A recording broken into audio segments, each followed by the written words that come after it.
7 secondes. Oh, le jeu de sourire quand on est en live. Il y en a 11 qui sont en attente. Bonjour Bonjour.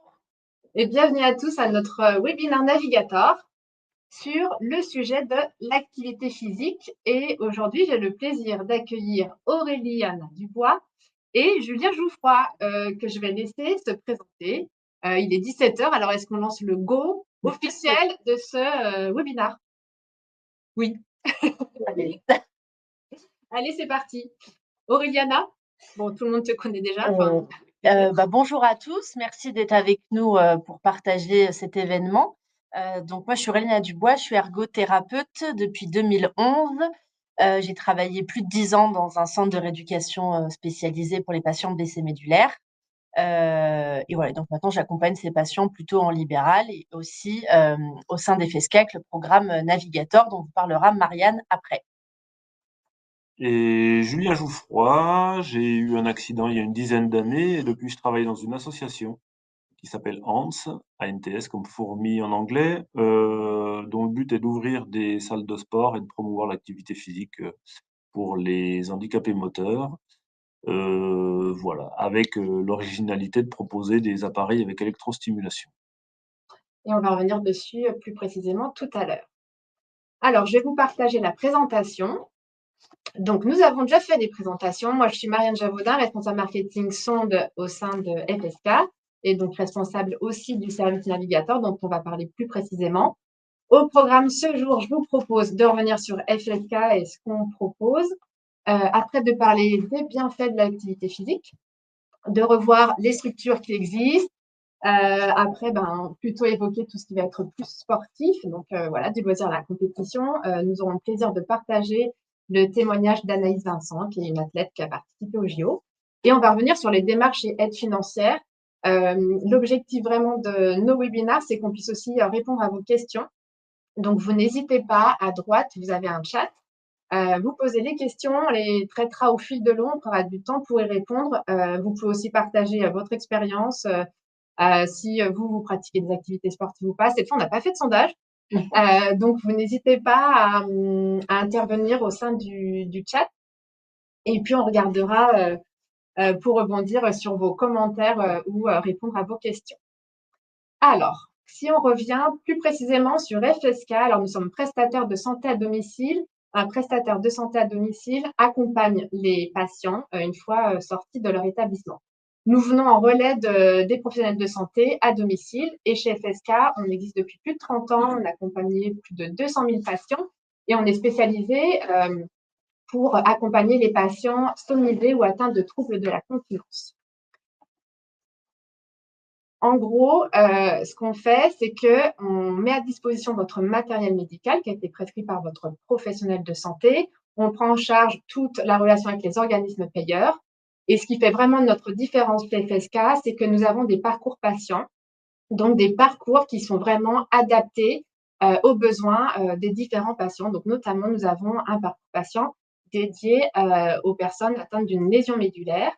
Et dans ce parcours patient, ce que nous proposons, c'est un service dédié qui s'appelle Navigator, qui est un service unique en France, gratuit évidemment, et qui est aussi bien destiné aux blessés médulaires qu'à leurs aidants.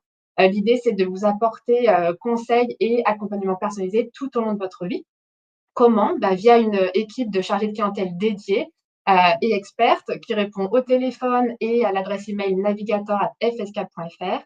Nous avons aussi un site internet avec beaucoup de contenu rédigé par des professionnels de santé avec des sujets divers et variés comme l'hyperréflexie autonome, ça peut être l'accès aux jeux vidéo, la mobilité, le voyage, les escarres, douleurs d'épaule, etc. Donc voilà, on essaie de couvrir un maximum de sujets qui vous préoccupent ou qui vous intéressent. Et enfin, dans le cadre de Navigator, nous avons des partenaires. Donc, on a un réseau de partenaires qui est à votre disposition, qui peut être pour, par exemple, savoir comment aménager votre véhicule ou votre domicile. Mais on a surtout des partenaires premium. Donc, vous connaissez peut-être déjà Auréliana Dubois, qui nous a accompagnés lors d'autres webinaires et qui propose un bilan d'ergothérapie. Donc, sur les aides techniques, à peu près 2 mois après votre retour à domicile. Donc là, l'idée, c'est de vous apporter des solutions, des trucs et astuces, voilà, de voir avec vous comment améliorer encore plus votre quotidien. Nous avons aussi une couturière qui adapte vos vêtements, une sexologue avec qui nous aurons plaisir d'animer un webinaire en décembre. Donc voilà, qui propose un entretien pour échanger et répondre déjà à vos questions ou vous réorienter. Nous avons aussi un avocat qui est spécialisé en dommages corporels, maître d'Amidian, et qui accompagne nos patients. Et pareil, il y a un entretien, il prend le temps d'échanger avec vous pour pouvoir soit prendre en charge votre dossier, soit vous réorienter comme il faut. Donc voilà pour FSK. Maintenant, on va rentrer dans le vif du sujet. Alors, la lésion médulaire et l'activité physique, je me lance. Alors, pourquoi est-ce qu'on a pensé à ce sujet? Alors, c'est l'année des JO, c'est l'année du sport. Le sport, c'est top, mais on s'est dit déjà que l'activité physique était essentielle quand on avait une lésion médulaire. Elle est essentielle pour, d'ailleurs, tout le monde.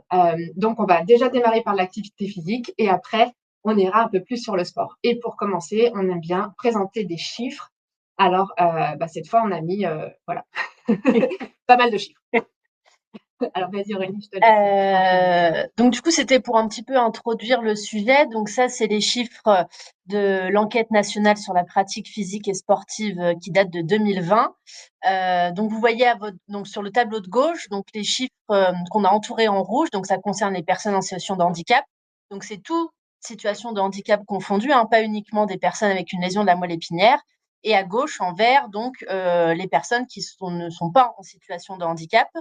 Et donc, on voit que pour les personnes qui pratiquent un loisir ou une activité sportive au moins une fois dans l'année, on est à 32% chez l'ensemble des personnes en situation de handicap.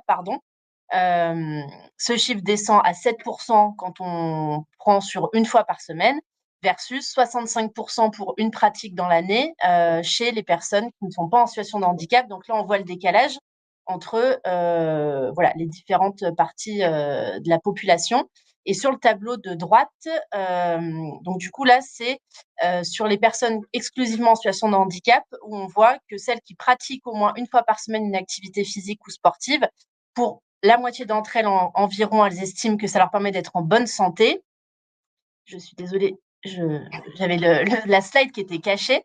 Versus 13% des personnes qui se disent en mauvaise santé en pratiquant du sport. Et sur la ligne d'en dessous, vous voyez que les chiffres s'inversent complètement chez les personnes en situation de handicap qui n'ont aucune pratique sportive ou d'activité physique. On voit que plus d'une personne sur deux se dit en mauvaise santé.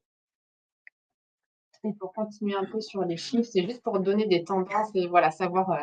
Et donc, au sein de cette même enquête, donc, ils ont un petit peu creusé sur les différents types de handicap. Donc, ils l'ont répertorié avec le handicap soit physique, avec un handicap moteur, soit sur les handicaps sensoriels. Et donc, on voit que au sein de ces différents types de handicap, ce sont les personnes qui ont des limitations motrices et notamment les personnes qui ont une atteinte neurologique, dont les patients blessés médulaires, qui malheureusement pratiquent le moins d'activités physiques ou sportives au cours de l'année parmi tout type de handicap confondu.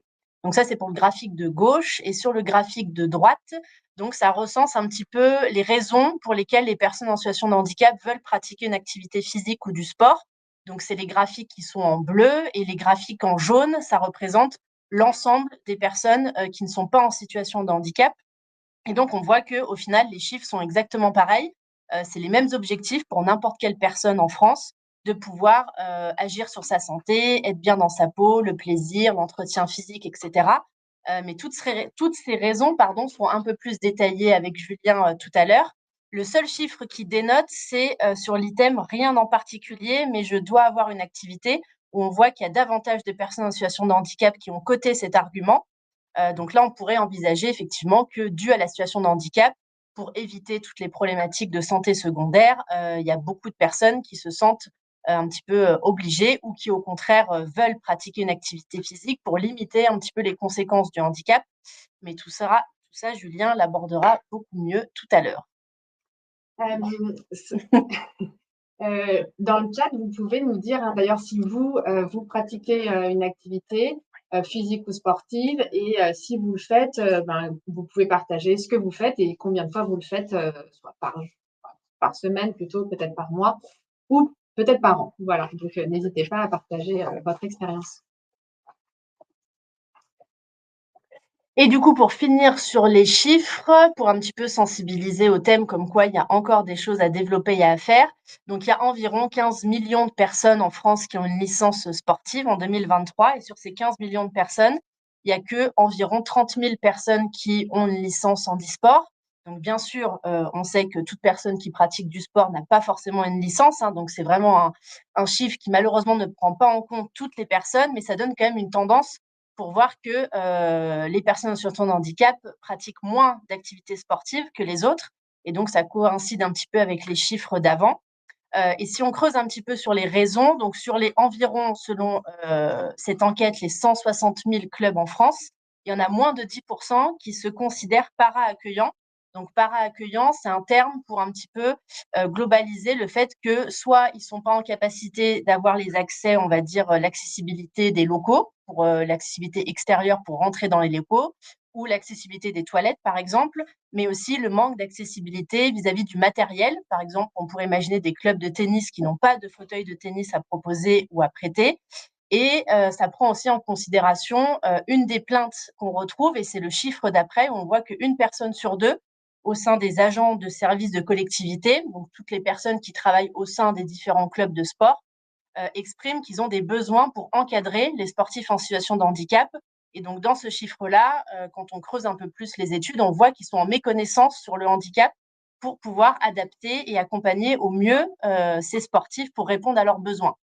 Et dans l'item plutôt d'accessibilité, on voit qu'il y a quasiment un lieu sur deux, donc entre 39 et 52%, des sites qui malheureusement seraient non accessibles aujourd'hui aux personnes en situation de handicap, malgré les lois qui obligent les lieux publics à être accessibles. On voit qu'aujourd'hui, il y a encore malheureusement des lieux qui ne le sont pas.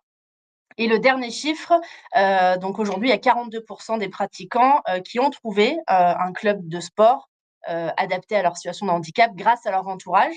Donc tous ces chiffres-là, on voit que il faut continuer de sensibiliser et d'accompagner les structures sportives dans le développement de l'accessibilité. Donc le terme accessibilité, on va dire, qui comprend de façon globale l'accessibilité aux locaux, l'accessibilité au matériel, qui est du matériel dédié à la pratique du handisport, et puis la formation du personnel et des différents encadrants sportifs au sein de ces différents clubs. Et pour les personnes en situation de handicap, c'est vraiment de pouvoir leur faire connaître les différents acteurs, le réseau et toutes les aides, donc que ce soit les aides techniques et les aides financières, on en parlera après, pour leur permettre de pratiquer une activité sportive. Et aujourd'hui, on voit qu'il y a quand même aussi une méconnaissance, même si ça s'améliore d'année en année et que les JO, on espère, auront donné une bonne impulsion. Il reste encore malheureusement des méconnaissances. Donc, c'est le but de ce webinaire, c'est pouvoir répondre à quels sont les acteurs et les aides aujourd'hui pour pratiquer une activité physique ou du sport. Exactement. Et donc, dans le chat, j'ai Philippe qui nous dit qu'il faisait du rugby fauteuil, mais plus aujourd'hui. Alors, on veut bien avoir plus de précision parce que c'est en club et peut-être pourquoi aujourd'hui vous ne pouvez plus en faire ou pourquoi vous avez décidé de ne plus en faire. Et Mireille qui nous dit, donc, elle est paraplégique incomplète, professeure de yoga et pilates sur chaise, et donc 1 heure quotidienne de cette pratique, enfin 1 heure quotidienne. Bravo.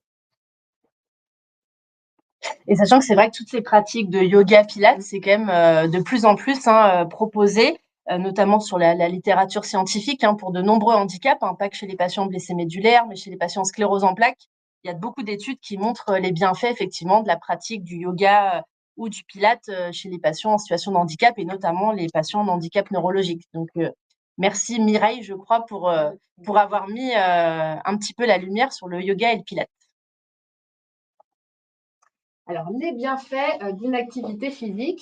Et on s'est dit, déjà, peut-être qu'il était utile de rappeler la définition. Parce que l'activité physique, on peut s'imaginer tout de suite avoir plutôt une activité sportive ou quelque chose qui demande beaucoup, beaucoup d'efforts. Il faut rappeler que l'activité physique, selon l'OMS, donc l'Organisation mondiale de la santé, c'est comme un mouvement corporel résultant d'actions musculaires qui augmentent la dépense énergétique. Donc, en fait, dans une activité physique, il y a pas mal de choses et pas mal aussi de choses du quotidien qui peuvent être considérées comme étant une activité physique parce qu'on est en mouvement. Et donc là, je laisse Julien intervenir sur tout ce qui va être bien fait, parce que c'est quand même ton cœur de métier et d'expertise. Alors, juste, je cherche si on peut grossir notre écran pour Julien. Non, monsieur, ça va. Je vais m'approcher si vous voyez pas ma tête en trop grand.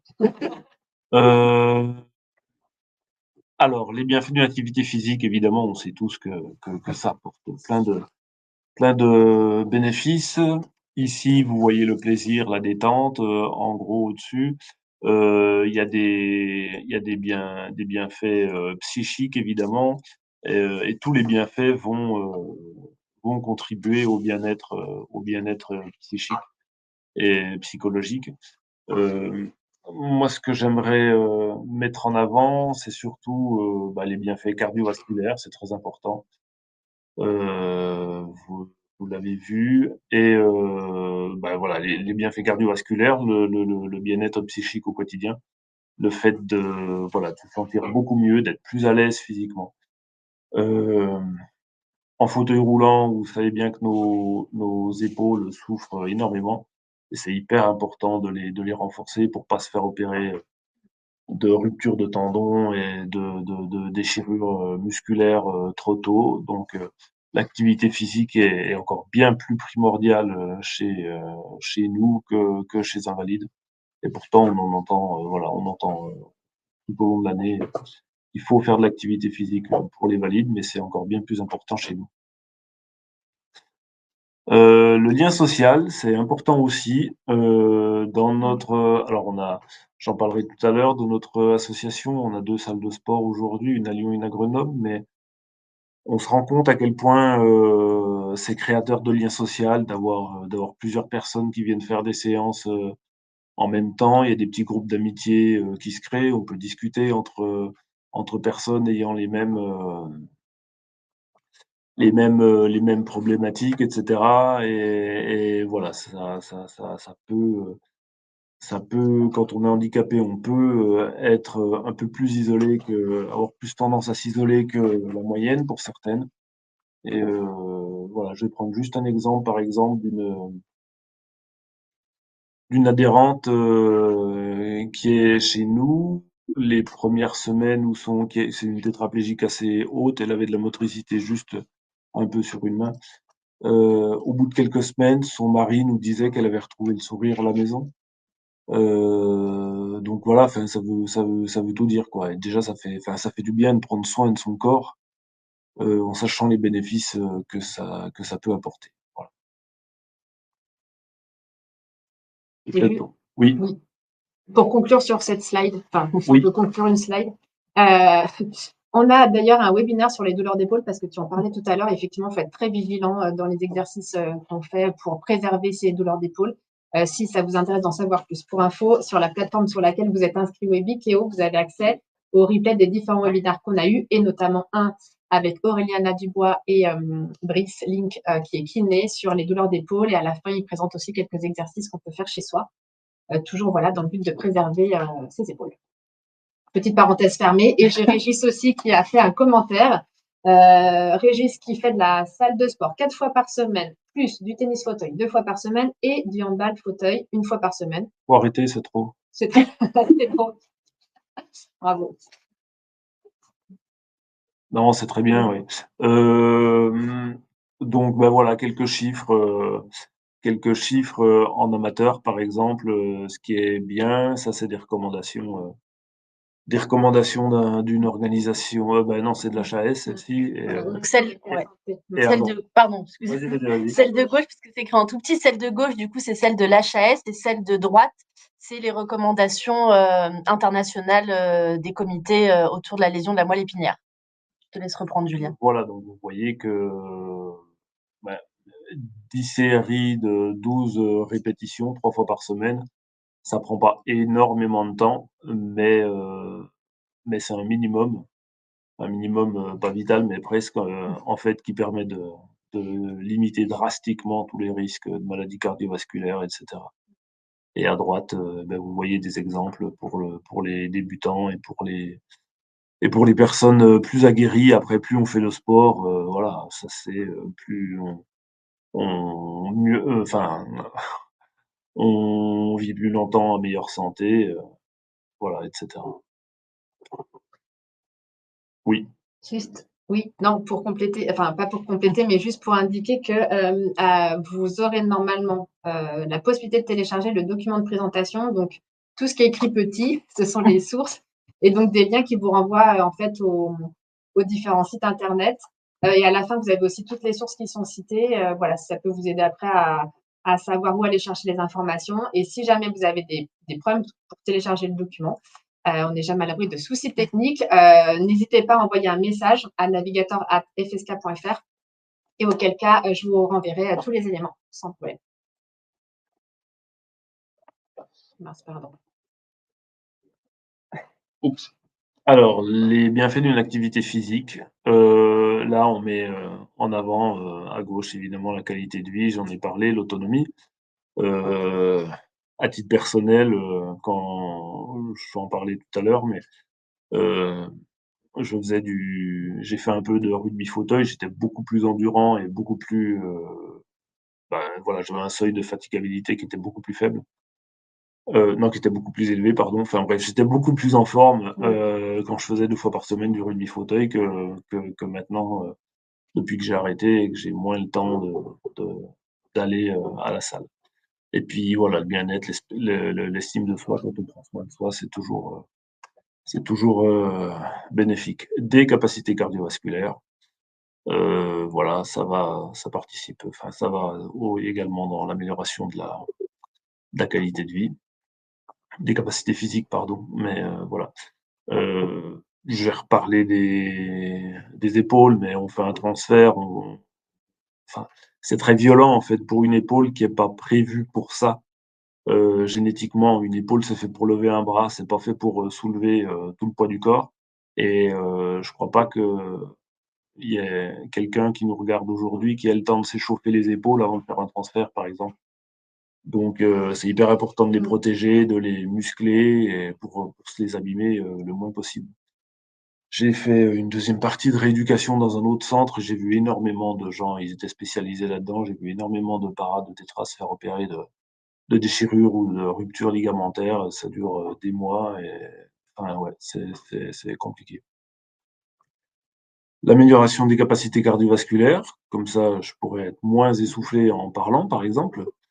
C'est important pour l'endurance, également et pour les risques de maladies cardiovasculaires qui sont exagérés, dans notre population, si on ne fait pas de sport. Et l'inclusion des personnes, donc le lien social dont je parlais, déjà tout à l'heure. Alors maintenant, on va revenir sur les structures existantes, parce qu'effectivement, on peut, selon où on vit, selon les différents clubs ou son environnement, se rapprocher de différentes structures. Donc, je te propose toujours de continuer, d'expliquer là où vous pouvez vous rendre pour potentiellement faire du sport ou une activité physique. Oui, alors on a recensé ici, les différents types de structures qui pourraient exister. Donc des salles de sport classiques, par exemple, pour ceux qui veulent qui peuvent et que ça intéresse, d'aller, dans ce genre de salle, c'est très bien. Sauf qu'il faut avoir des capacités, enfin un minimum de capacité physique pour s'installer sur les machines et cetera et puis toutes les machines sont pas forcément enfin, les machines ne sont pas adaptées. Pour certaines, on peut s'y mettre, en fauteuil, mais voilà, sans doute pas pour la plupart. Sinon, les salles, dédiées, PMR, alors je vais faire un peu de promo pour notre salle, mais je crois qu'on est la seule, structure en France, à être, dédiée, pour le handicap moteur. Heu, voilà et à proposer, de l'électrostimulation surtout. Ensuite, vous pouvez, alors soit faire du travail, à domicile. Il y a plein de chaînes YouTube, il y a plein de choses ou des sites ici qu'on vous met, Kunto, AdaptMove par exemple, c'est un ancien, APA de chez nous qui a qui a ouvert sa structure, qui est autour de Lyon et et qui propose de l'activité physique, à domicile ou en visio. Voilà et puis il y en a d'autres. Heu Et puis sinon, la plupart un certain nombre de clubs de sport, bon, il n'y en a pas assez, on a vu qu'il y en avait 10% tout à l'heure, mais dans des grandes villes, on peut en trouver pas mal, qui acceptent certains types de handicap. Sur Lyon, par exemple, il y a des annuaires qui recensent ces salles et qui précisent le type de handicap qu'ils peuvent accepter, auquel ils sont formés ou équipés. Donc ça peut être intéressant aussi pour les personnes que ça ne dérange pas de faire du sport en compagnie de valides. Ça peut être un frein pour certains. Et les clubs de sport spécifiques dédiés au PMR, donc c'est-à-dire toutes les structures handisport, par exemple. Malheureusement, il y en a trop peu et faut souvent faire beaucoup de kilomètres pour aller y participer. Et juste pour rebondir, parce qu'on a oublié de mettre certains logos sur les applications de séances à domicile ou par visio faites par des enseignants en activité physique adaptée. Donc, on vous a mis, comme vous a dit Julien, Kunto, Actimob, mais il y a aussi des annuaires qui existent pour trouver des enseignants en activité physique adaptée qui se déplacent. Donc, il y a l'annuaire de la Société française des professionnels en activité physique adaptée, où selon votre région, ça vous donne une liste des enseignants APA. Et sinon, vous avez un annuaire aussi sur sport santé domicile qui recense aussi les APA sur toute la France qui peuvent faire des séances à domicile. Et on verra à la fin comment est-ce qu'on peut aussi avoir des aides financières pour pouvoir accéder à ces séances d'APA à domicile. Question pratique. Concrètement, tu tapes sur Google annuaire quelque chose Annuaire sport santé domicile et vous tombez normalement directement sur l'annuaire des APA.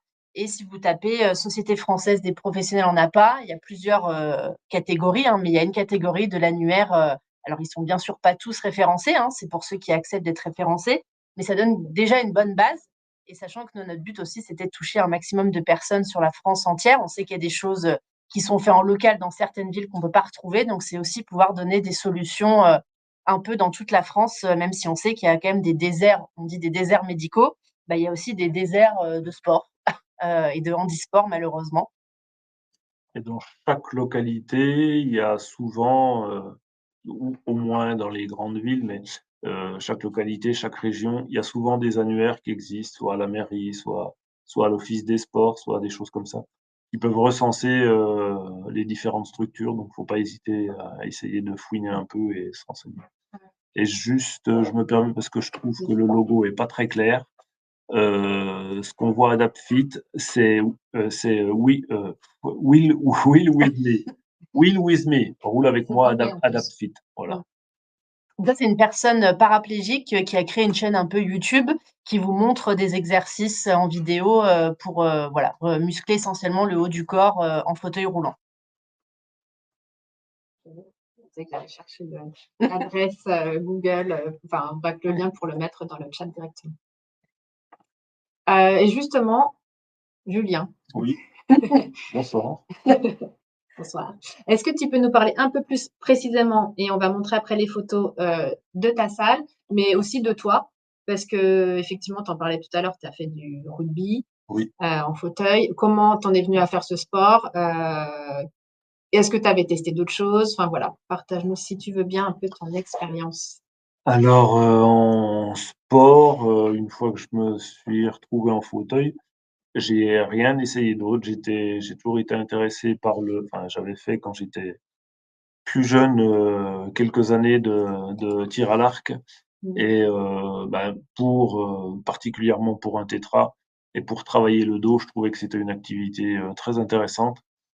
Je vous conseille même si j'en ai pas fait. Mais par contre, oui, on a mis le club de Bourgoin-Jallieu, je faisais du quad rugby, donc du rugby pour tétra.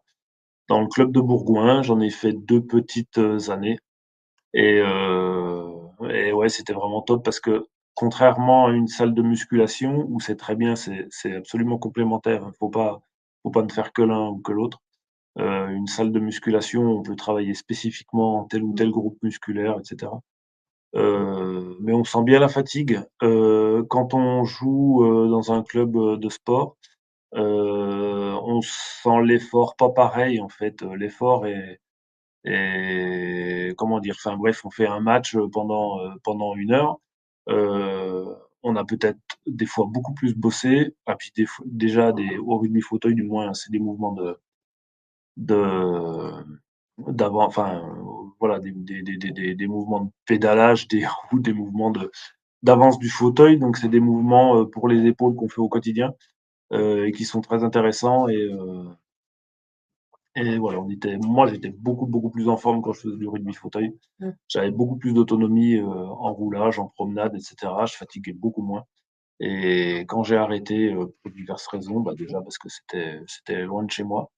Malheureusement, il y a très peu de clubs. J'habite à côté de Lyon. Le premier club de rugby fauteuil, il était à Bourgoin-Jallieu. Donc avec les bouchons, etc., c'est pas forcément toujours pratique. Ouais, et quand j'ai arrêté, j'ai bien senti la différence et voilà.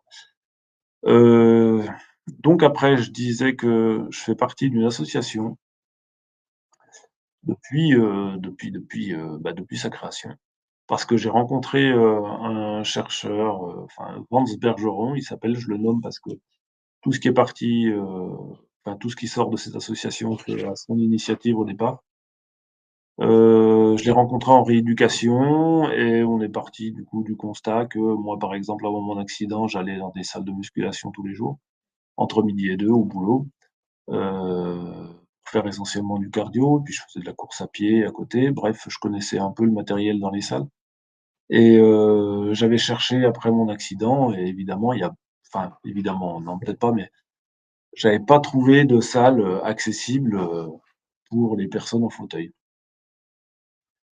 Donc on Vance et donc moi je l'ai accompagné, là-dedans avec, d'autres personnes, a décidé de faire une levée de fonds et de créer une association pour proposer des salles de sport, alors dédiées au handicap moteur, parce qu'on peut pas s'ouvrir à tout, on peut pas voilà, on peut pas être spécialisé dans tout. Et déjà c'est une population qui a pas ce genre de possibilités, en dehors de notre salle en fait, enfin du moins c'est ce qu'on avait trouvé. Et donc on a ouvert une première salle à Lyon en 2019 et une deuxième en février de cette année. Donc ce sont des salles dédiées, je sais pas si on a des photos.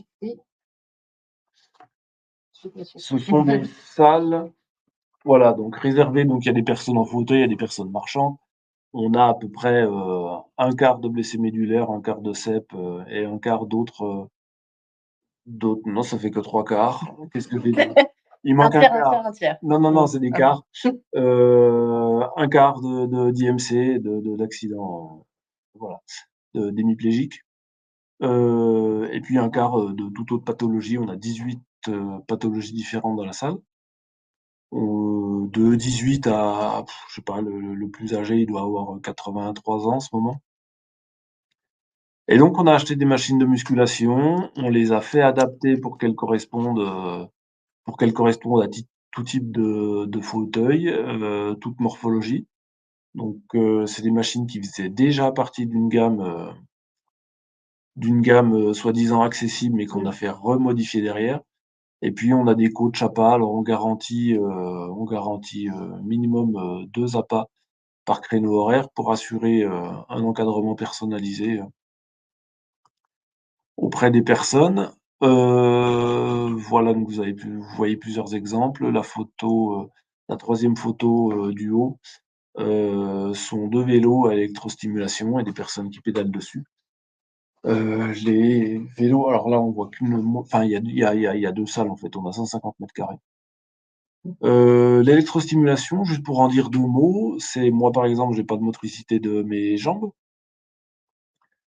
Mais en posant 2 électrodes sur mes quadriceps à minima, on peut en mettre aussi derrière les cuisses, les ischio-jambiers, les fessiers, les abdos, les muscles du dos, les mollets, le releveur du pied. Il y a un stimulateur qui envoie une impulsion électrique, enfin qui remplace la commande du cerveau en fait, tout simplement, qui envoie des impulsions électriques au bon moment, alternativement à la jambe droite puis à la jambe gauche, pour faire pédaler le vélo. Donc, moi personnellement, j'ai l'habitude de faire de l'électrostimulation depuis plus de 10 ans. Donc, je suis suffisamment musclé, pour, paramétrer le vélo et mettre la résistance du vélo, à la plus élevée et m'entraîner comme ça. Sinon évidemment les personnes qui démarrent et qui sont pas suffisamment musclées dès le départ, le vélo va les aider, à les entraîner, à entraîner leurs jambes, mais toujours en faisant fonctionner les muscles. Donc c'est super intéressant de faire travailler ses propres muscles pour, déjà par exemple pour la circulation sanguine, ça permet de prévenir, le risque d'escarre.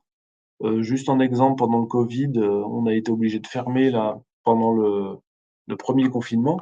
On a eu, 9 de nos adhérents qui n'avaient plus eu d'escarre depuis qu'ils venaient chez nous et qui en ont eu pendant le confinement avec, voilà, parfois des risques, des conséquences, très graves que j'ai pas besoin d'évoquer, mais voilà, il y a eu des choses tragiques pour certains. Ça permet de redensifier le squelette. Donc de prévenir l'ostéoporose, c'est super important quand ça fait, 10, 15, 20 ans qu'on est en fauteuil. On a une fragilité osseuse qui est très importante et on peut se fracturer,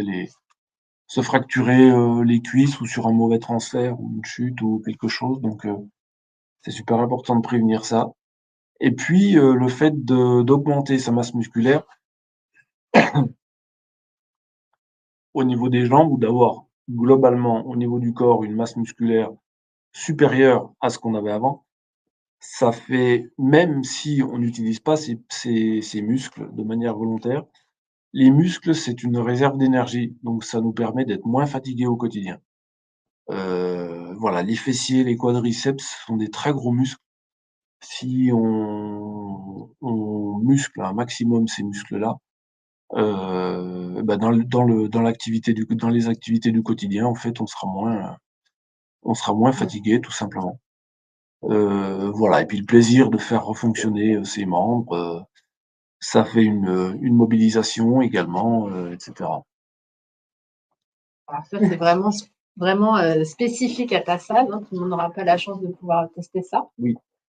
On sait bien que oui, sur le territoire français, c'est le sujet. On n'est pas, voilà, c'est pas du tout la même, les mêmes, structures qui existent partout.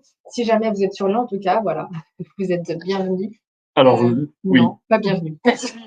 Si, bah, sur Lyon, Mais on c'est est à bon, saturation là voilà, ouais, malheureusement, oui, malheureusement, mais les personnes sur liste d'attente depuis septembre. Non, on a une salle à Grenoble, mais il y a également sur Paris, il y a ce genre de structure qui s'est créée, enfin bref, qui s'est inspirée de la nôtre. C'est pas une salle de sport comme la nôtre, mais bon. Et puis il y a d'autres, il y a des centres, mince, je ne sais plus. Il y a des centres C'est pas ceux dont on parle plus tard? pour les handicapés, peut-être. Bref, qui en ont et puis sinon des hôpitaux, des cliniques, des hôpitaux qui ont acquis des produits, une enfin voilà, qui ont acquis des produits avec électrostimulation. Mais c'est vrai que bon voilà, c'est très, très rare dans toute la France.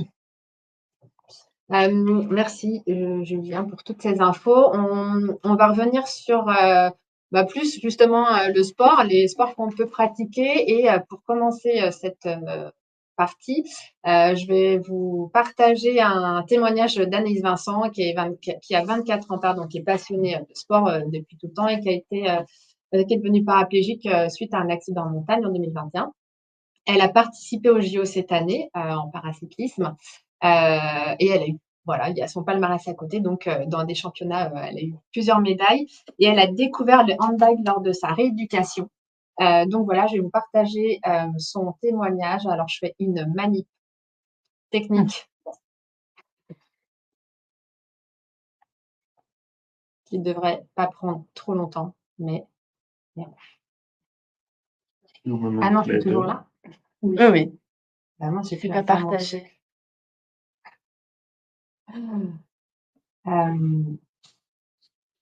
C'est les aléas du direct. Voilà, exactement. Je dois me reconnecter. Mince. Ah oui, j'ai plus accès à rien. Mais ah ben voilà, je suis là. Bon, Marianne va revenir, va se reconnecter. Pour, on l'espère, voir le témoignage d'Anaïs. Ça serait dommage de passer à côté. ne pas le voir. Est-ce que sinon, entre-temps, quelqu'un a une question dans le chat sur lequel on pourrait répondre plutôt que d'y répondre à la fin pour perdre un peu moins de temps? Je ne sais pas s'il y a des questions dont on n'avait pas déjà répondu ou si, voilà, ou des témoignages, des gens qui auraient des bonnes adresses ou voilà, n'hésitez pas. Non, vous ne voyez pas. Mais par contre, je peux partager. Donc, j'ai Marianne. eu un long temps de rééducation. Je pense que vous connaissez les démarches. Et j'ai voulu retrouver une activité. C'est ce qui me plaisait, c'est ce qui me portait. Et c'est le handbike, là où je me suis retrouvée. J'ai pu essayer en centre de rééducation. J'ai tout de suite aimé les sensations, la liberté que ça procurait. C'était un moyen aussi de forcer, se dépenser. Je me suis rendu compte que dans le fauteuil, le quotidien n'était pas évident. On était souvent face à des obstacles. Et là, le vélo, ça me permettait vraiment de m'exprimer librement.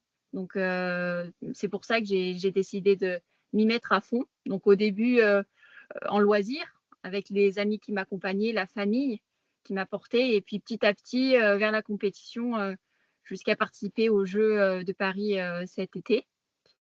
Voilà, pour faire court. Est-ce que lors de votre rééducation, il y a eu d'autres sports que vous avez pu découvrir? Est-ce que du coup, vous êtes tout de suite mis sur les handbikes parce que ça vous a plu et vous n'avez pas souhaité tester autre chose? Comment s'est passé voilà, ce choix? Ce choix, il n'a pas été évident parce que je ne connaissais pas du tout ce qu'il était possible de faire. Et c'est vrai, j'ai fait des études en STAPS, donc dans le sport, mais je me doutais pas vraiment ce que c'était d'être dans la situation et comment ça allait se passer. J'ai vu qu'il y avait des sports d'intérieur. On m'a fait essayer, par exemple, le tennis de table, mais j'avais besoin de plus de sensations, de grand air. J'ai essayé aussi le ski fauteuil. Là, j'ai beaucoup aimé, mais c'était plus difficile à pratiquer. Voilà, je suis pas proche d'une station, donc il fallait plus de moyens de transport, à la fois plus d'aide humaine pour prendre le télésiège, par exemple, et c'était praticable qu'une partie de l'année. Et moi, j'avais envie de vraiment en faire le maximum de temps. Donc, on m'a fait essayer le vélo et c'est vrai que j'ai très vite accroché. Ça me rappelait aussi un peu ce dont je faisais avant. Les routes que j'empruntais pour pouvoir se rapprocher un peu de la montagne, l'univers, l'environnement que j'aimais. Donc, finalement, ça s'est fait au fur et à mesure et naturellement. Après, j'ai vu aussi qu'il y avait plein d'autres activités possibles, notamment des sports d'intérieur. J'étais au centre de rééducation à René-Sabran hier, peut-être que ça parle à certains. Et ils ont des personnes qui interviennent pour sensibiliser et pour faire essayer les activités, notamment le basket fauteuil. Et c'est vrai que ça, j'ai aussi bien aimé, j'ai accroché au collectif. Ça, c'est des sports qui sont peut-être plus faciles d'accès et qui créent des liens avec les personnes dans un esprit compétitif aussi. Ça me correspondait un peu moins, mais peut-être d'autres personnes, ça parle. Donc, il y a des sports co, il y a des sports de confrontation. Il y a vraiment un panel à découvrir, je pense. Et tout le monde peut y trouver son plaisir, à mon avis. Est-ce que vous voulez dire un mot à ceux qui nous regardent? Je pense qu'il ne faut pas avoir peur de se lancer dans une activité, d'aller découvrir. Alors, au début, il faut être aidé, mais aujourd'hui, je pense qu'il y a de la visibilité au niveau du handisport, du sport adapté. Et grâce à Internet, grâce aux clubs, aux associations, je pense qu'il est plus facile d'y aller. Donc, il faut vraiment oser, ne pas avoir peur et voilà, se fixer aussi des objectifs atteignables pour toujours évoluer et voilà, se sentir mieux physiquement, mentalement et s'épanouir. Et être dans une dynamique positive, ouais. Oui. Ok. Mais merci beaucoup.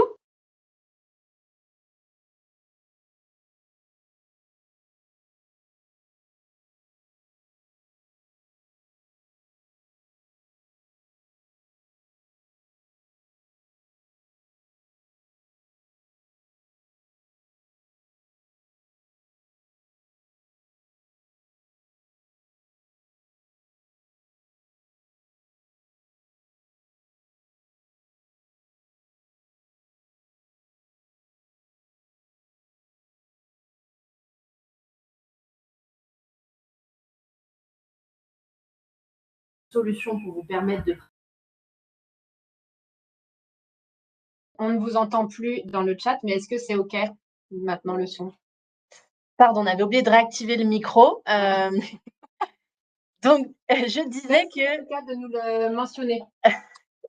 C'était un test pour voir... Toujours là.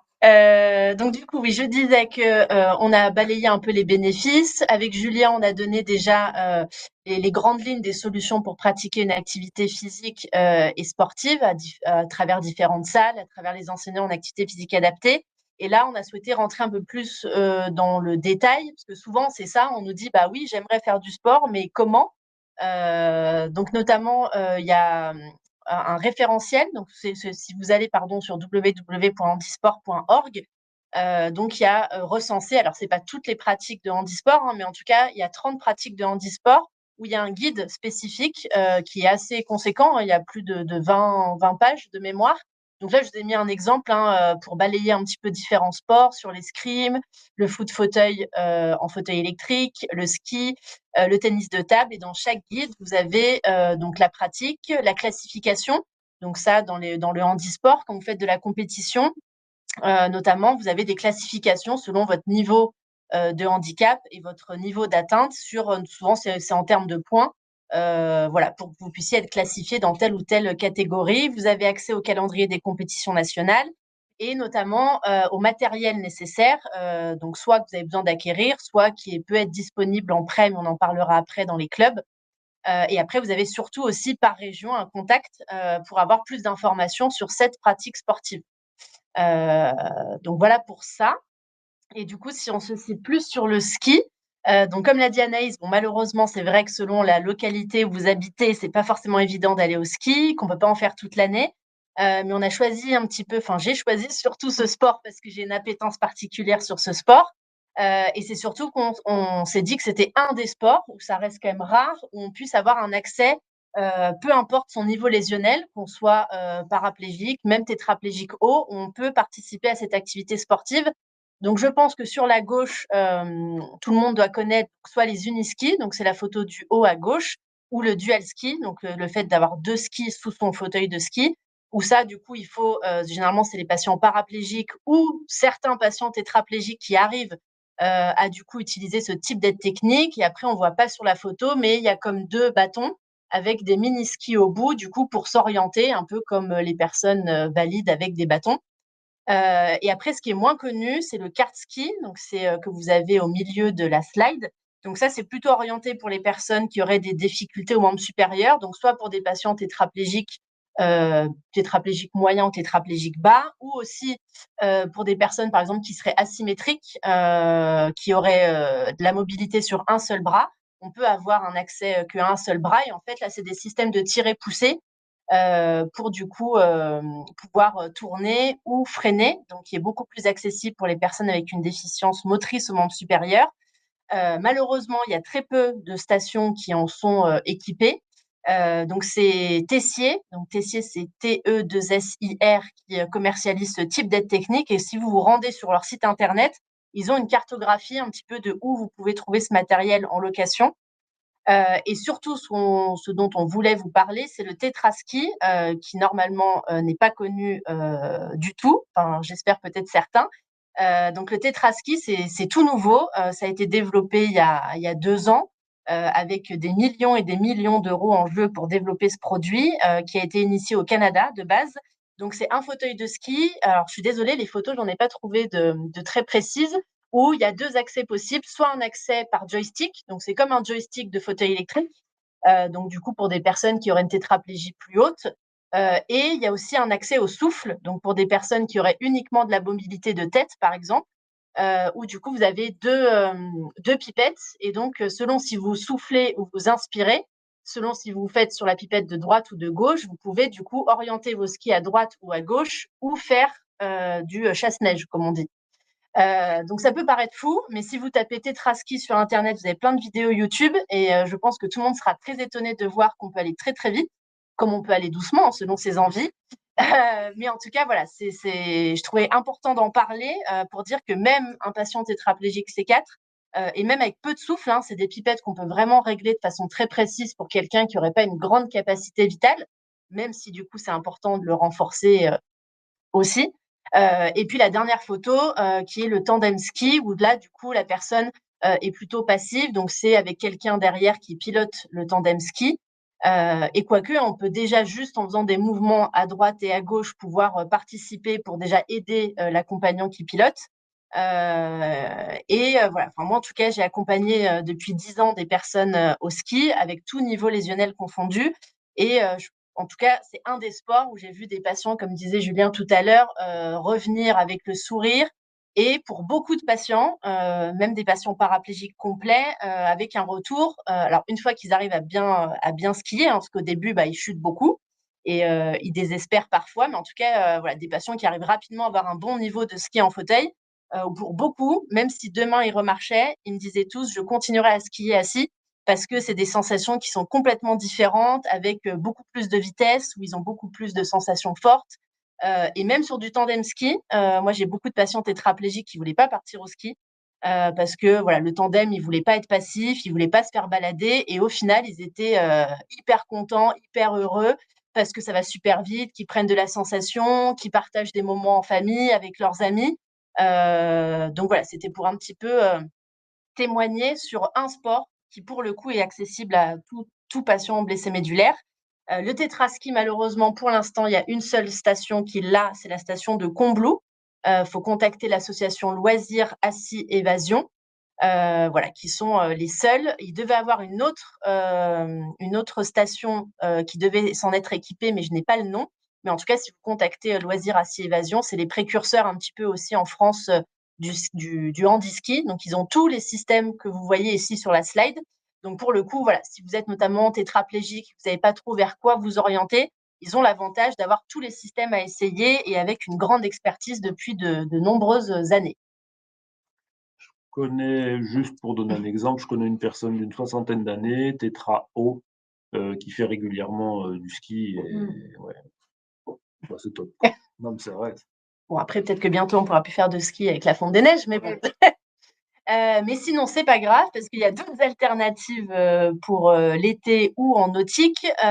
Donc là, monparcourshandicap.gouv, donc c'est un site du gouvernement dont on vous a mis le lien, qui ont en septembre 2024 du coup développé la section sport.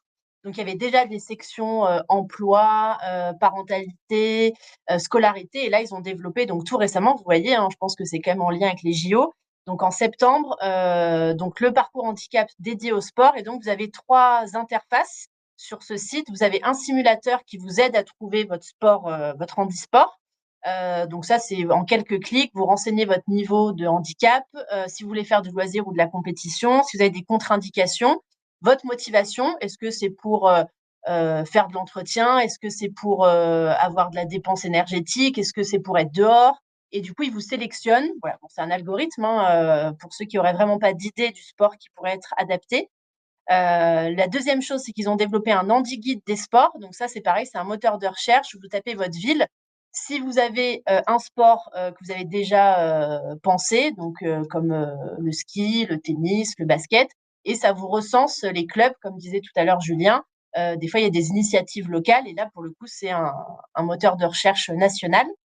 Encore faut-il que les clubs se soient référencés, mais et puis il y a le Handi Guide. Donc pour l'instant, ils ont publié 22 sports où pour chaque sport, ça vous donne une liste. Donc là, je vous ai mis un exemple sur le canoë-kayak, la randonnée en fauteuil tout-terrain, les accès pour aller à l'eau, à la mer. Et du coup, ça vous recense toutes les aides techniques qui existent, enfin une bonne partie tout du moins, pour accéder à cette activité, pour vous donner une idée de ce qui existe. Donc soit pour pouvoir investir, soit ça peut aussi vous permettre de sensibiliser les clubs pour vous dire, voilà, est-ce que vous savez que ça existe, pour aussi inciter et sensibiliser le grand public au fait qu'il y a du matériel et qu'il faudrait que tout le monde puisse s'équiper. Et donc là, on a parlé essentiellement de loisirs. Si on cible un peu plus sur de la compétition, voire du haut niveau, on voulait vous parler du stage La Relève. Je ne sais pas si certains d'entre vous connaissent. Donc ça a été à l'initiative du Comité paralympique sportif français en 2019. Donc chaque année depuis 2019, c'est un stage, donc il y en a un par an, où du coup, il y a certaines fédérations françaises handisport qui sont là pour vous présenter les sports. Et du coup, vous avez plusieurs tests pour vous permettre d'orienter sur quel type de handisport vous seriez éligible et compétent. À la base, ça a été fait quand même pour pouvoir recruter et on va dire recruter et découvrir, identifier les nouveaux athlètes de demain pour les JO paralympiques. Mais c'est aussi ouvert pour des personnes qui voudraient faire du loisir ou de la compétition hors Jeux olympiques, hors haut niveau. Donc, il n'y a pas encore la date pour 2025. J'espère que ça sera renouvelé. Mais en tout cas, n'hésitez pas à vous renseigner pour ceux qui seraient intéressés. Et puis, pour les Parisiens, mais pas que, parce que c'est ouvert à toute la France. Donc, il y a à l'hôpital de Garches une consultation parasport, du coup, qui est ouverte depuis maintenant 2-3 ans, je dirais. Où du coup, donc c'est une consultation pluridisciplinaire avec des médecins MPR, un ergothérapeute, un enseignant en activité physique adaptée, un kiné, un podologue, j'espère que je n'oublie personne, des ingénieurs qui ont différents systèmes pour calculer différentes choses sur votre force physique, qui vous permettent soit de vous conseiller sur un sport qui serait adapté pour vous, soit qui vous conseille sur du matériel adapté, et puis qui peut aussi vous accompagner, ça c'est le parcours 3, avec une équipe qui s'appelle Aller Vert, qui est dédiée pour, une fois qu'on a ciblé le sport qui vous est adapté, pouvoir accompagner les premiers temps, tout du moins, dans les différentes structures pour vous permettre après d'être autonome et indépendant dans votre pratique sportive. Donc, pour l'instant, c'est à petite échelle. Et en 2026, ils vont déménager, si je ne m'abuse, à Meulan-les-Mureaux. Donc, c'est la photo à droite. Donc, ça sera un immense complexe ouvert à toutes les personnes de France pour tester tous les handisports. Donc, ça sera quelque chose à une énorme échelle. Et donc, ça, c'est à l'initiative notamment du professeur Genet de l'hôpital de Garches. Voilà, donc vous pourrez trouver différentes informations si vous êtes intéressé. Et donc, normalement, donc cette consulte parasport, donc l'hôpital de Garches a sensibilisé différents établissements dans la France. Et donc, aujourd'hui, aux dernières nouvelles, il y a 6 hôpitaux qui ont ouvert une consultation dédiée. Donc, on pourra vous les transmettre par la suite. Mais dans ce qu'on m'a dit, il y a Toulouse, mais je n'ai pas les centres exacts. Mais en tout cas, il y a plusieurs villes au sein de centres de rééducation qui ont développé le même concept de consultation dédiée pluridisciplinaire pour vous accompagner dans une activité sportive. Merci beaucoup. Je vois le temps passer, oui. Donc il est 17h58, mais on ne peut pas passer à côté de tout ce qui est démarche et aide financière. La partie un peu plus administrative compliquée, mais on se pose pas mal de questions. Donc, mais je peux être rapide en 2 minutes. Donc le premier financeur auquel on pense tous, c'est l'assurance maladie, donc la sécurité sociale. Donc pour les fauteuils de sport, par exemple les fauteuils de basket, de tennis, on peut avoir un financement qui malheureusement est sur la même ligne que les fauteuils de ville pour les personnes qui ont un châssis fixe. Donc les personnes notamment paraplégiques ou même tétraplégiques qui ont un châssis fixe, c'est la même ligne que le fauteuil de sport. Donc, soit il faut le renouveler de façon décalée, soit il faut avoir un fauteuil châssis pliant dans la vie de tous les jours. Donc, c'est quand même une des limites. En tout cas, quand il y a un financement de la sécurité sociale, ça vous permet aussi d'avoir un financement mutuel. Et puis, pour les aides techniques dont il n'y aurait pas de financement aussi sécurité sociale, par exemple, là, je vous ai mis l'exemple de la Boccia avec du coup les rampes de Boccia.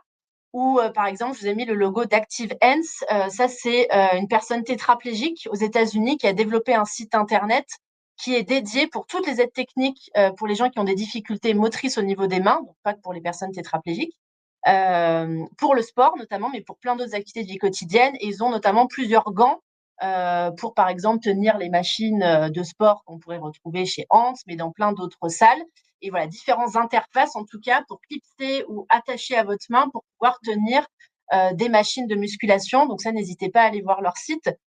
Donc la MDPH peut financer ces aides techniques. Il y a la PCH charge spécifique qui peut aussi, par exemple, payer les formations, par exemple vos heures d'apprentissage pour faire du dual ski ou vos heures de pilotage en tandem ski, ou si par exemple quelqu'un de votre famille veut se former pour avoir, on va dire, le diplôme de pilotage de ski, ça, vous pouvez faire une demande à la MDPH pour financer cette formation-là.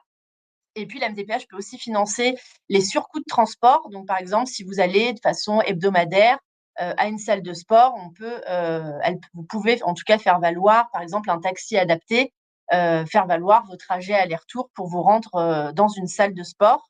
Le fonds de compensation, donc ça vient après la MDPH, peut aussi financer. Par exemple, voilà, j'ai pas parlé de l'image que j'ai mis du coussin, mais du coup, Julien a parlé des escarres. C'est vrai que le sport, ça permet de limiter les escarres, mais pour d'autres, ça peut en créer. Moi, j'ai reçu plusieurs patients parce qu'ils n'avaient pas des fauteuils adaptés qui ont eu des escarres. Donc, c'est aussi important d'avoir un regard un peu vigilant et que votre fauteuil de tous les jours peut être très bien adapté, mais pas celui de sport, notamment quand c'est des fauteuils de prêt. Que votre coussin à prévention d'escarres de tous les jours peut suffire, mais malheureusement, des fois, ça ne convient pas pour la pratique sportive. Et donc, pour faire rapidement ce que j'ai déjà passé, mais voilà, sur un patient que j'ai accompagné paraplégique qui avait 2 escarres, qui a dû du coup arrêter toute sa pratique de ski, de basket. Et on a mis 3 ans, mais en tout cas, au bout de 3 ans, il a pu reprendre. Et aujourd'hui, il peut reprendre comme il veut son activité sportive. Mais on a réfléchi à un coussin qui soit adapté, qui soit à la fois préventif pour ses escarres, mais qui lui permette d'être performant. Parce que c'est un patient qui, dans la vie de tous les jours, était installé sur de l'air. Il ne supportait aucun autre coussin, sinon il avait des rougeurs. Mais dans le cadre de l'activité sportive, vu que c'était limité à un nombre d'heures, on va dire 1 à 2 heures, il pouvait se permettre d'avoir un autre coussin qui soit plus stable et dont il était performant dessus pour éviter toute instabilité avec le coussin à air. Donc voilà, donc sachez qu'il y a d'autres solutions aussi sur du matériel dédié. Pareil sur les réglages des sangles, il faut être assez vigilant où les sangles elles peuvent passer sur vos massifs osseux. Et puis pour le financement, que ce soit pour vous ou pour les clubs, les conseils départementaux peuvent financer, les différentes associations de bouchons peuvent financer, les plateformes participatives de cagnotte en ligne, ça marche aussi beaucoup. Et puis Vision Sport, n'hésitez pas à vous connecter à leur site. Ils proposent aussi des financements, des partenaires pour les personnes qui voudraient pratiquer un sport à visée de compétition. Et ils font aussi de la sensibilisation sur le sport. Je rajoute juste un tout petit point très vite. Pour la MDPH, ils participent à rembourser des frais récurrents à hauteur de 75%, jusqu'à 100 € maximum par mois. Certaines personnes connaissent, c'est par exemple, je sais pas, ça peut être des protections urinaires par exemple. Et là-dedans, peut rentrer, si vous allez dans un club de sport et qui vous dit, bah, OK, ou vous négociez avec lui, je peux te prendre en charge, mais comme on va mettre plus de temps, ça te coûte plus cher pour toi. Il rembourse sur la base du surcoût lié au handicap. Ils appellent ça, ouais. Merci pour ce complément d'information. Et la dernière slide, je crois, c'était parce qu'on parle beaucoup du sport sur ordonnance qui s'est développé là ces derniers mois, ces dernières années, où c'est pas très clair, je pense, pour beaucoup de gens. Donc le sport sur ordonnance, malheureusement, ça ne donne pas droit à un financement de la sécurité sociale. Par contre, pour des personnes notamment qui sont en ALD, donc dont les patients blessés médulaires, ça vous permet soit d'avoir des financements par certaines mutuelles, ou soit dans certaines villes, si les ARS ou les CCAS, donc les collectivités territoriales, ont monté des maisons sport santé dans différentes villes. Et donc là, vous avez des enseignants en APA qui vous proposent des séances d'activité physique adaptée qui sont financées par ces CCAS et ces ARS. Donc, si vous vous connectez au site du ministère des Sports et Jeunesse, ils ont fait un annuaire des maisons de santé, des maisons sport santé sur le territoire français. Quand j'ai regardé tout à l'heure, il y en avait plus de 500 aujourd'hui qui existent. Elles augmentent encore au fur et à mesure. Mais en tout cas, ça vous donne quand même un panel d'accès pour avoir accès à ces maisons sport santé. Et puis, sur les différents sites qu'on vous a dit pour trouver des enseignants APA à domicile, certains, du coup, vous permettent d'accéder à une déduction d'impôt. Donc, c'est-à-dire, vous avez un crédit d'impôt sur le prix de l'enseignant d'activité physique adaptée, comme une femme de ménage ou voilà, différents professionnels comme les nourrices, etc. Donc, ça peut permettre aussi de diminuer les coûts. Et puis, les 2 derniers financements, donc l'ANS, l'Agence nationale du sport, permet aussi de financer du matériel adapté, mais uniquement dans le cadre de personnes qui ont un potentiel de haut niveau, malheureusement. Et puis, de façon plus locale, pour les clubs, si vous voulez aussi que les clubs puissent investir dans du matériel, il faut qu'ils contactent le CPSF, donc le Comité paralympique sportif français, qui peut, sous certaines mesures, donc apparemment c'est quand même un peu compliqué, mais voilà, si la salle de sport est affiliée à la Fédération française handisport, ils peuvent aussi avoir des financements pour financer un parc de tennis fauteuil, de basket fauteuil, etc. Il ne faut pas hésiter aussi à demander au département ou aux régions. Merci. Moins de 2 minutes. Oui, on a un peu dépassé, mais ceci dit, ici, comme voilà, c'est fini, on a bientôt fini.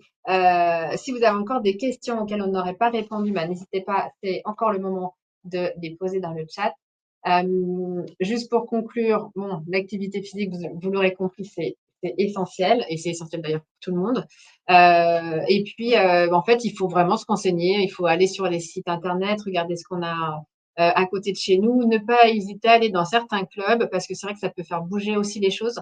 Il y en a voilà, qui se disent, bon, ok, on avait personne qui présentait un handicap, et ben on va s'adapter, on va mettre des toilettes PMR, etc. Donc voilà, tout ça fait aussi bouger les choses. Et puis voilà, se renseigner, se renseigner. On vous rappelle que chez FSK, donc Julien et Oriana sont partenaires. Si vous êtes patiente FSK ou patient FSK, vous bénéficiez d'un bilan d'ergothérapie, donc notamment sur des aides techniques qui peuvent répondre à vos attentes sport. Mais effectivement, c'est bien aussi quand on veut peut-être se relancer ou se mettre à un sport voilà, de se rapprocher de son professionnel de santé pour vérifier que le sport est bien adapté à soi, parce qu'effectivement, on peut avoir peut-être des douleurs d'épaule ou certaines faiblesses ou autres. Donc voilà, il faut être aussi vigilant et prendre soin de soi. Alors, je vois qu'on a peut-être une question. Quelqu'un connaît-il une prise en charge pour les tampons anneaux à incontinence fétale qui ne sont plus ou pas remboursés par les sécurités sociales? Eh bien, non. Personne. Ouais. Après, est-ce que ça pourrait rentrer dans la prestation que disait Julien, dans la PCH charge spécifique qui prend en charge aujourd'hui les alaises, les gants? Ouais. Mais c'est vrai que c'est assez nouveau. Donc non, malheureusement, et vous n'êtes pas la seule à vous en inquiéter.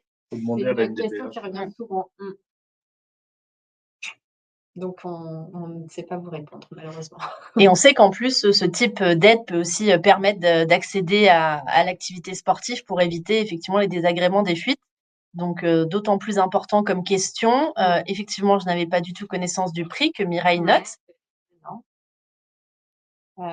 Oui, et on n'a pas parlé d'ailleurs de la gestion de l'autosondage dans la pratique, mais c'est vrai que vous pouvez aussi vous faire accompagner de votre professionnel de santé, ou si vous êtes chez FESCA, d'avoir les conseils d'une infirmière conseil pour avoir le dispositif aussi qui vous permette de pouvoir pratiquer, par exemple, des sets de sondage, ou voilà, de ce type de matériel qui vous permet de pouvoir vous sonder en toute tranquillité, enfin en tout cas le mieux possible dans des endroits qui parfois ne sont pas forcément adaptés. Voilà, oui, vas-y. Non, juste pour les tampons, on l'a dit vite Ouais. fait, mais pour les tampons, il faut au moins contacter la MDPH. Ça peut rentrer dans les charges spécifiques. C'est des coûts récurrents, comme les protections urinaires. Ok, merci. Et donc, on a conclu, mais juste un petit mot. On se retrouve le 10 décembre, en tout cas, Auréliana et moi, mais avec Justine Orion, qui est notre partenaire sexo, pour parler de vie intime. Voilà, donc on parlera séduction, communication, plaisir. Et pour se connecter, vous pouvez flasher le QR code, ou sur la plateforme sur laquelle vous vous êtes inscrite, vous aurez accès aux différents webinaires organisés par FSK. Je vous remercie, Julien et Auréliana, pour votre expertise et votre partage d'informations et d'expériences sur les activités physiques. Et normalement, je ne sais pas si c'est fait, je regarde Marianne, il y aura la fiche aussi synthétique sur l'activité sportive que j'ai faite, qui sera disponible sur le site Navigator, qui regroupe aussi pas mal de choses qu'on a dit aujourd'hui, que vous pourrez retrouver en accès. En fait, vous pouvez normalement télécharger la présentation, et si vous ne pouvez pas, vous nous écrivez. L'adresse est dans le chat. Je vous invite à aller voir le site Navigator, donc c'est KMT Navigator, pour nous retrouver. Et effectivement, on a mis à jour l'article, donc on va vous remettre le lien aussi dans des posts réseaux sociaux. Mais vous retrouvez après tous les articles, notamment sur les escarres, on en a parlé, les douleurs d'épaule, et beaucoup de choses. Donc, n'hésitez pas à aller faire un tour. Merci d'avoir pris le relais dans ce souci technique. On n'est jamais à l'abri. Et puis, j'arrête pas de dire voilà. Donc, il est temps de conclure. Merci beaucoup. Merci à tous pour votre écoute et vos questions ou vos partages d'expérience. Ouais, merci à vous surtout pour vos commentaires et vos réactions sur le chat. Et j'espère qu'on vous a apporté un maximum d'informations. Et encore une fois, on reste disponible à l'adresse email indiquée. Merci, bonne soirée. Merci, bonne revoir. soirée. Au revoir.